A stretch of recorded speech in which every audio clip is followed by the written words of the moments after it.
Mesdames, Messieurs, bonjour et bienvenue à la revue des Grandes Unes, édition de ce lundi 19 décembre 2022, en direct de nos studios de Douala. Première escale en kiosque que nous propose après ce matin. On démarre avec la nouvelle expression 2023.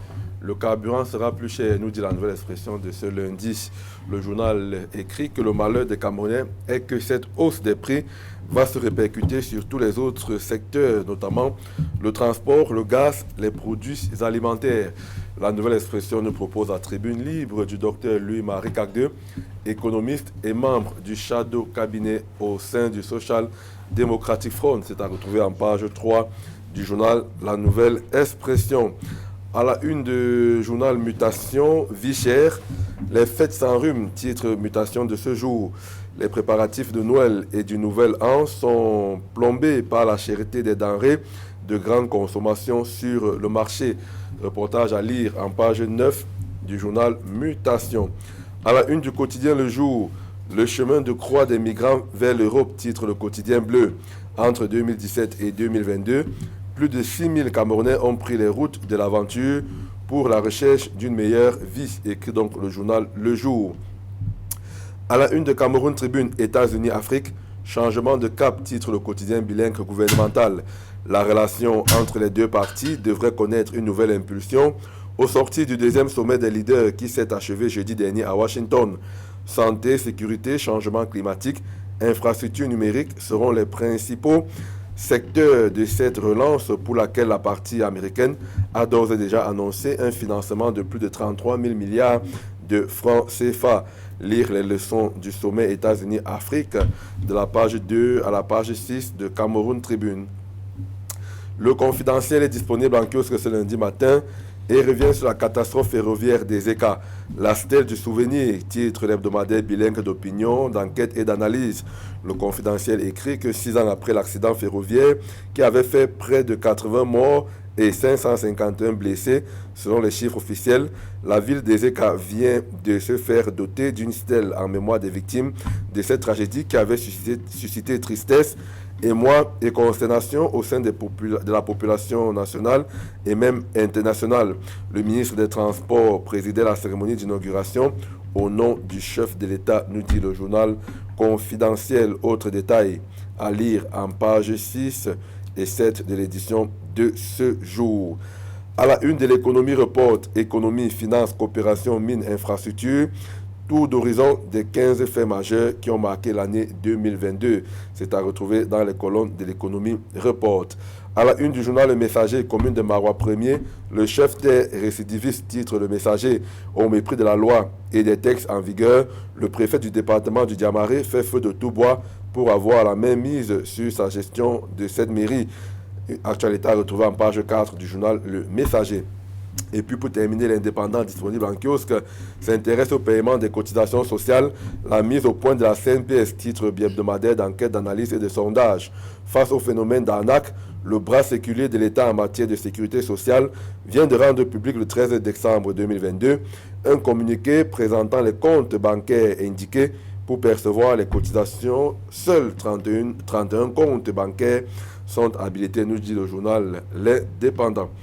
Voilà pour l'essentiel des parutions de ce lundi matin. On va à présent accueillir nos invités pour décrypter cette actualité-là. Et je vais accueillir à ma droite Thierry Niopé. Bonjour Thierry et bienvenue.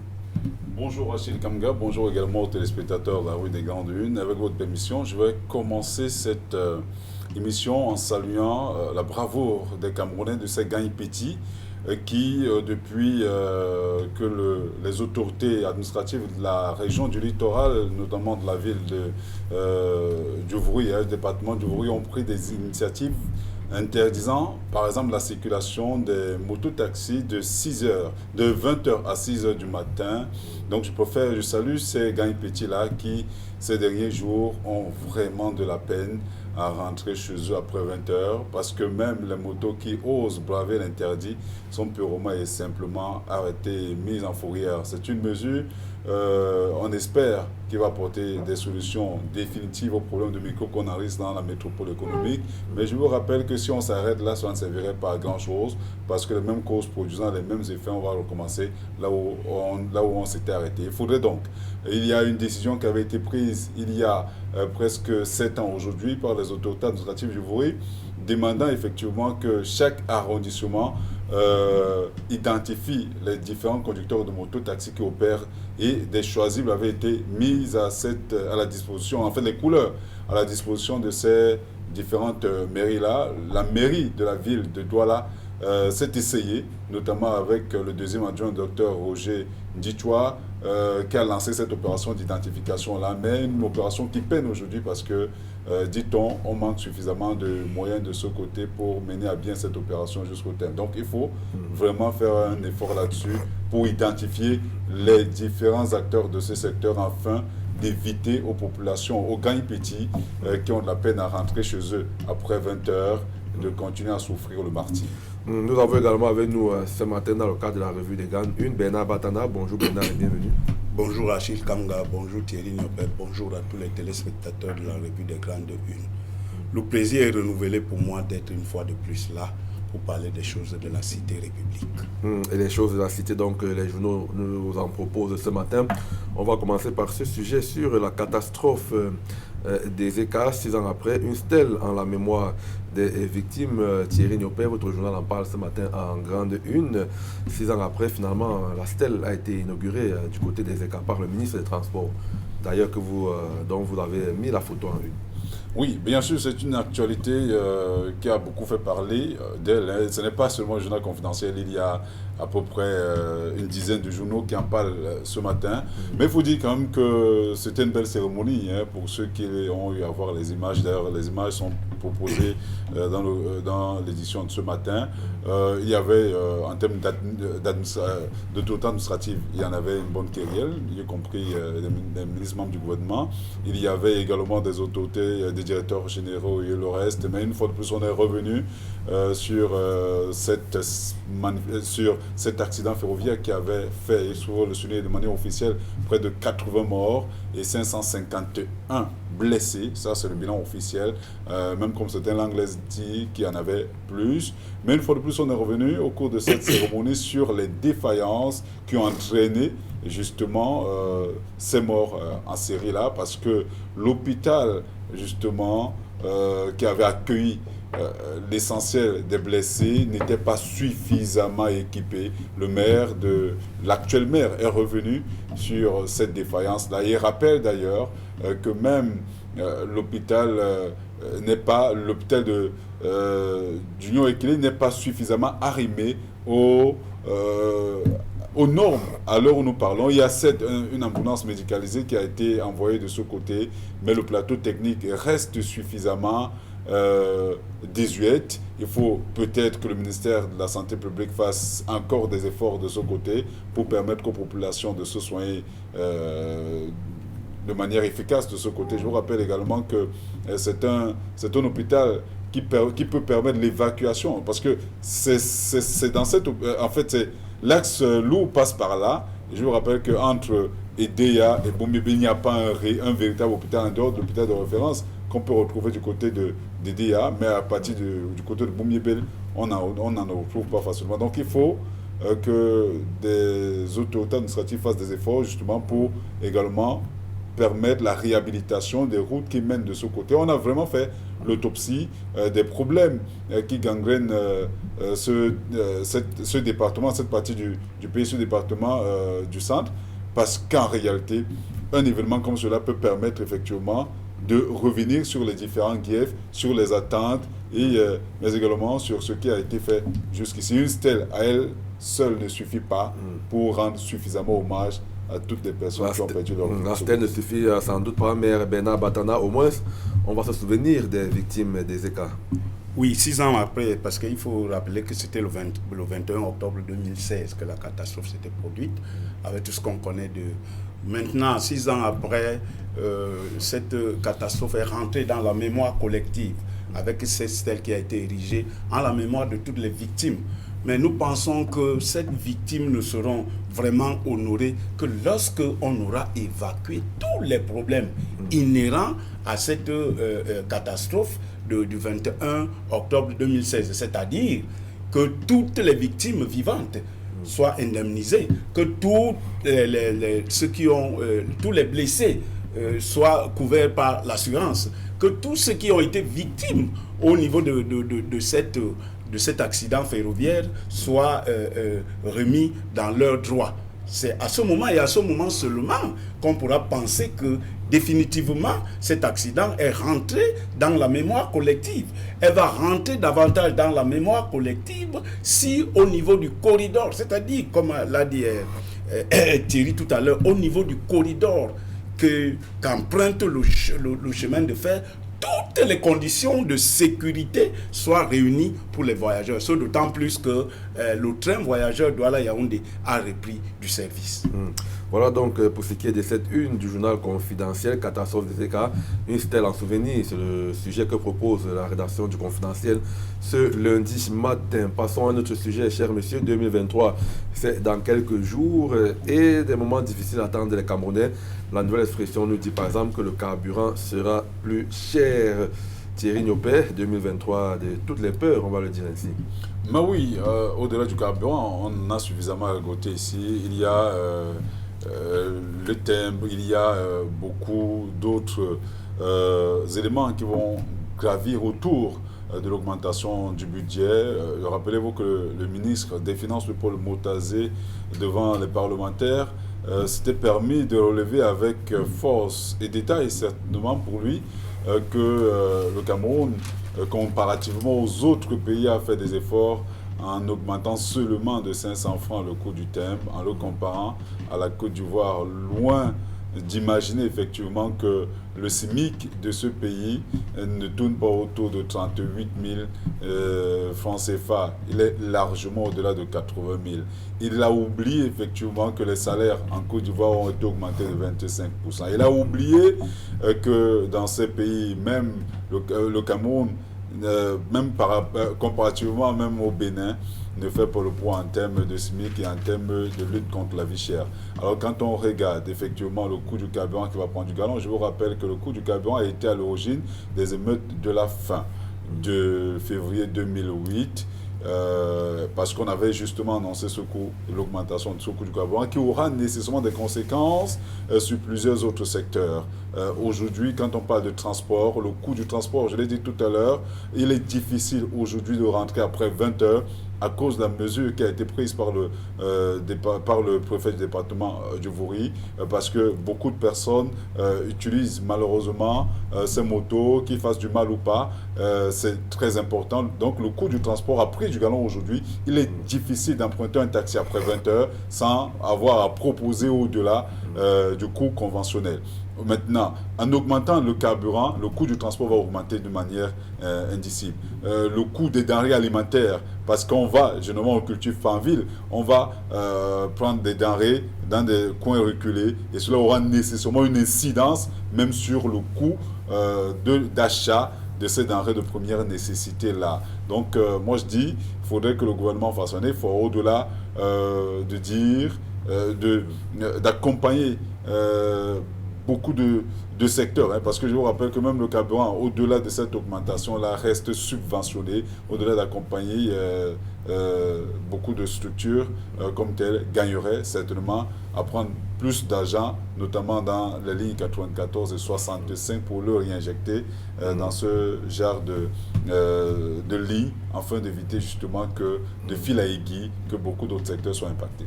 Oui, justement, les secteurs impactés, on parle du transport, du gaz, des produits alimentaires si jamais le carburant venait à être plus cher. Et c'est d'ailleurs le docteur Lumari Kagde qui le dit dans les colonnes de la Nouvelle Expression. Votre analyse sur ce sujet, singulièrement sur cette augmentation du prix du carburant qui s'inscrit dans cette vaste inflation généralisée. Lorsqu'on parle de la hausse du budget, c'est incidemment la hausse des biens de première nécessité. Parce qu'en réalité, le budget est adossé sur la collecte de l'épargne locale. Et cette collecte de l'épargne passe par la collecte justement des frais inhérents au prix des premières nécessités, au prix du carburant. C'est-à-dire, quand le budget est en hausse, la collecte de l'épargne doit être surévaluée. C'est-à-dire qu'on doit augmenter le prix parce que le budget puise dans le prix du carburant. Le budget puise dans le prix des biens de première nécessité. Donc ça, c'est clair. Donc, c'est-à-dire que les gens qui ont projeté un budget à la hausse ont projeté par conséquent que les prix doivent augmenter sur le marché des biens et services. Parce qu'il s'agit de cela, malheureusement. Et c'est le secteur du carburant, c'est le secteur des biens de première nécessité. Moi, je dis, quand je suis allé au marché pendant le week-end, il n'y a plus de sucre. Il n'y a plus de sucre parce que le prix a augmenté. Nous sommes partis d'un paquet de sucre qui coûtait 700 francs à 1000 francs. C'est-à-dire que 300 francs d'augmenter. Et c'est le signal que là, en 2023, ce sera d'autant plus difficile. Ce sera d'autant plus difficile parce qu'il faut nourrir le budget. Il faut nourrir le budget qu'on aura voté. On ne va pas prendre de l'argent, je ne sais pas, on ne va pas faire de la précipitation pour avoir de l'argent. Effectivement, on doit puiser cet argent dans le prix des biens de première nécessité et du carburant. C'est dommage que cela se passe ainsi. Malheureusement, l'État ne peut que asphyxier les populations pour satisfaire à ses besoins. C'est donc le sujet proposé par la nouvelle expression, le carburant qui sera plus cher. Mutation n'est pas loin de la mutation, parle de la cherté de la vie en général et les fêtes qui s'enrhument. Thierry Niopé, je ne vais pas vous demander personnellement si votre panier est prêt pour Noël, mais de votre regard de journaliste, c'est autour de vous, vous savez, les ménages, on a du mal quand même à préparer les fêtes de fin d'année. Mais vous l'avez dit, on n'a pas besoin de se pointer du doigt parce que le mois est haïssable, mais faites un tour vous-même, au-delà de moi. Tous les Camerounais, il n'y a pas d'effervescence. Nous sommes, la fête c'est dimanche, nous sommes lundi, nous sommes en moins, je dirais même moins 6 jours de la fête de la nativité. Il n'y a pratiquement pas d'effervescence. Il y a même les petits vendeurs qui se promenaient, qui marchaient, qui déambulaient le long des rues en proposant des jouets à bas coût, aujourd'hui ont disparu. Faites un tour du côté du marché, l'affluence n'y est pas. Faites un tour dans les grands magasins, il n'y a rien du tout. On a l'impression que les Camerounais ont peut-être retenu la leçon, mais ils ne l'ont pas retenu de manière volontaire. Ils l'ont retenu parce que justement, le volume du porte-monnaie a été réduit à la portion congrue. Les salaires ne passent pas du tout. Le fossé entre les riches et les pauvres s'est davantage créé. Aujourd'hui même, acheter un doigt de banane, un doigt de banane coûte 100 francs aujourd'hui au Cameroun.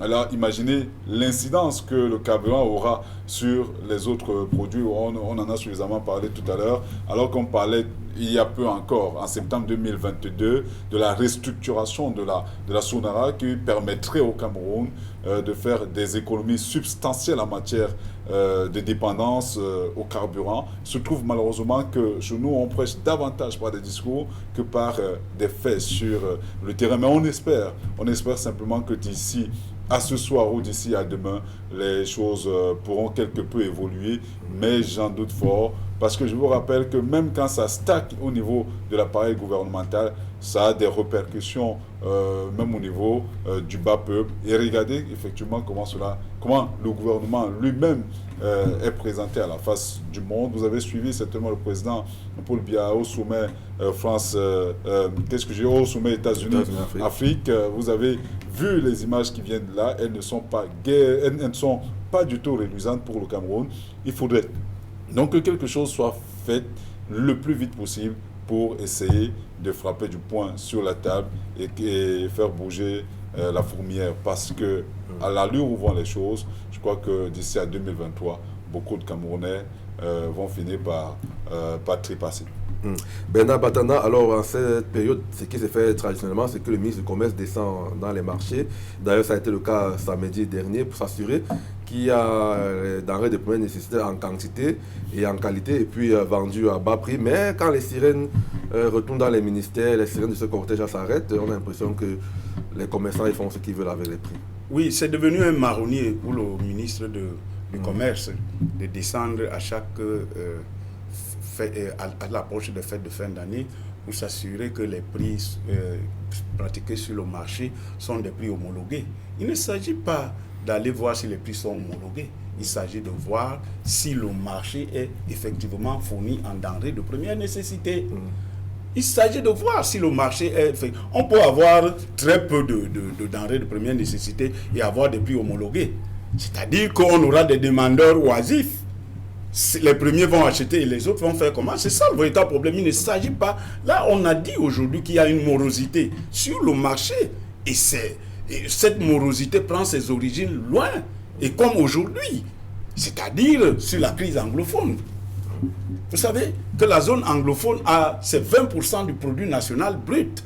C'est 20% de l'épargne nationale. C'est 20% de l'épargne nationale qui ne participe pas, qui n'entre pas dans le processus économique aujourd'hui. Et donc, par conséquent, ça devait se ressentir au niveau même du marché. Cela devait se ressentir au niveau du marché. Ça devait se ressentir au niveau de l'approvisionnement des biens et services. Non, nous pensons qu'il ne s'agit pas d'aller sur le marché, mais il s'agit d'approvisionner ce marché en biens et services à l'approche des fins d'année. On ne va pas faire le miracle. On ne va pas faire le miracle. Ce n'est pas le fait d'aller sur le marché qui va apporter des biens de première nécessité. Non. Ce n'est pas le fait d'aller sur le marché. Il faut donc prévoir, c'est des choses qui se prévoient longtemps à l'avance. En quoi sera fourni le marché à l'approche des fins d'année? On ne va pas venir constater. C'est un travail qui se fait à la base. Voilà ce qu'on peut dire par rapport aux descentes du ministre du Commerce. Il ne s'agit pas d'aller sur le marché parce que le marché d'ailleurs n'est pas fourni. On va constater que le marché n'est pas fourni même si les prix qui se pratiquent sont homologués. Voilà donc la vie chère au Cameroun, le sujet proposé par Mutation. Et peut-être des Camerounais qui vont à l'aventure parce qu'ils veulent justement fuir cette vie chère-là. On va voir si c'est le cas avec la rédaction du jour qui propose dans le chemin de croix des migrants vers l'Europe, Thierry Niopin. Voilà un sujet également qui nous a intéressés. On parle quand même de 6000 Camerounais entre 2017 et 2022 qui vont en aventure pour, on va le dire trivialement, comme au quartier, pour se chercher. Oui, c'est bien. D'ailleurs, je crois que tous ces sujets sont liés. Quand on parle du coût de la vie, quand on parle de l'augmentation de la vie, il est clair que beaucoup de Camerounais ont de plus en plus du mal à joindre les deux bouts dans leur pays. C'est la raison pour laquelle on peut les comprendre. D'ailleurs, on l'a toujours dit, la migration n'est pas une mauvaise chose. Quand on va parfois pour acquérir l'expérience, pour revenir servir son pays, quand on va pour chercher la pitance quotidienne, c'est pour aider également ceux qui sont restés au pays. Donc, ce n'est pas nécessairement une mauvaise chose. C'est vrai que on constate que la courbe est assez droite et en fait croît de plus en plus, ce qui signifie qu'il y a quelque chose qui ne va pas nécessairement au sein du corps social. On l'a suffisamment relevé il y a quelques minutes. Il faudrait simplement que l'on fasse un peu plus d'efforts pour permettre aux Camerounais de se sentir mieux chez eux. Je l'ai dit tout à l'heure, je crois que des efforts sont faits là-dessus, mais ce n'est pas assez, ce n'est pas suffisant. Il faudrait donc qu'on permette aux Camerounais, par exemple, voilà, on parlait des fêtes de fin d'année. Aujourd'hui, il est difficile pour les Camerounais de penser à la fête de la Nativité ou de penser au réveillon de la Saint-Sylvestre sans avoir mal à la tête. On se demande même si les enfants dans les maisons auront le petit cadeau que nous avons eu la grâce d'avoir quand nous étions tout petits. Aujourd'hui, beaucoup de parents ont de la peine à joindre déjà les deux bouts, à nourrir leur famille au quotidien, encore moins. Imaginez si ces parents doivent les habiller, leur offrir un petit cadeau, comme ça a été le cas avant. Je crois qu'il devient de plus en plus difficile de le faire. Donc, que les autorités gouvernementales en charge de la gestion de ces questions-là fassent des efforts pour que les Camerounais se sentent davantage mieux chez eux. Bernard Batana, alors, avec tout ce qu'on a dit depuis le début de l'émission, est-ce qu'on peut comprendre quand même que des Camerounais veulent aller se chercher de l'autre côté? Vous savez, le problème de migration est un problème vieux comme le monde.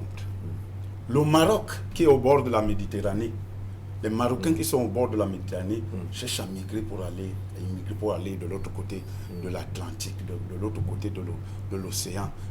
Mais il faut, moi je pense que le problème, c'est qu'il faut encadrer ces migrations-là. On va aussi en Europe pour chercher le mieux vivre. On va aussi en Europe pour conquérir le monde. Parce que le président avait dit un jour, là, lors de l'une des, je crois que de l'adresse à la nation, aller conquérir le monde. Cela passe aussi par l'immigration, hein? Conquérir le monde. Non, nous pensons que c'est une activité qui devait être encadrée, et non réprimée comme on a tendance à le faire dans nos pays. On ne peut pas réprimer parce que les pays sont ouverts, les relations internationales sont ouvertes. Les pays s'échangent autant les produits des biens et services que les hommes. Nous pensons que le Sud, comme le Nord, devait s'organiser pour que les phénomènes d'immigration ne soient pas un fléau, mais plutôt quelque chose d'encadré. Alors on va sortir donc par là, cher monsieur, avec cette coopération États-Unis-Afrique.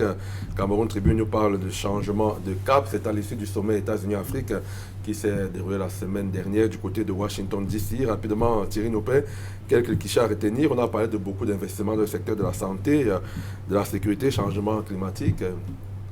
Est-ce qu'on peut tirer quelque chose de positif de ce sommet-là pour le développement de l'Afrique? Oui, mais bien sûr, on ne sort jamais d'un sommet comme celui-là sans qu'il y ait des retombées positives. On espère simplement qu'on ira au-delà des discours. Hein. Vous savez que vraiment lors de ces sommets-là, il y a beaucoup de choses qui se disent, mais entre la parole et l'acte de chemin est assez long et parfois caouteux. Donc espérons simplement que ces hommes d'affaires-là tiendront parole et que l'Afrique sera à nouveau leur destination favorite pour, pourquoi pas, accompagner les différents secteurs, notamment ceux de la santé, parce que le changement climatique est indéniable. Hein. Je crois que l'Europe est davantage frappée par ce changement climatique-là qui, nous avons encore un couvert végétal qui nous permet, je dirais, de recueillir toutes les émissions d'effets de serre sans aucun problème par rapport comparativement aux autres pays. Donc c'est la raison pour laquelle même au niveau de la charge carbone, on achète davantage des espaces verts en Afrique, contrairement à là-bas. Donc je crois qu'ils ont tout intérêt à accompagner l'Afrique dans la lutte contre les changements climatiques. C'est très important. Dans le cadre de la santé, il faut également ce véritable transfert de compétences entre le nord et le sud, pour permettre à nos équipes, à nos hôpitaux, d'avoir des plateaux techniques dignes de ce nom. Et je crois qu'il y a des secteurs très importants, même au niveau de la diplomatie. Hein. On a entendu Joe Biden dire qu'il viendra dans les pays du Sud, n'a pas dit quand, encore moins comment. Mais on espère simplement que ce soit le cas et que même sur le plan économique, au-delà de la Goa, d'autres initiatives seront prises pour permettre aux États africains de continuer à exporter sans aucun problème du côté des États-Unis. Bernard Batanda, on a vu Paul Biya porter la voix du Cameroun et même de l'Afrique tout entière, comme ses pairs également de l'Afrique. Est-ce qu'on peut s'attendre à des jours meilleurs dans cette coopération États-Unis-Afrique? La cagnotte est très grande, 33 000 milliards de nos francs CFA. Et le Cameroun a décliné ses priorités, c'est-à-dire la santé, la sécurité, le changement climatique, les infrastructures et le numérique. Voilà. Maintenant, la question qu'il faut se poser, c'est celle de savoir quelle est la part du Cameroun dans ces 33 000 milliards.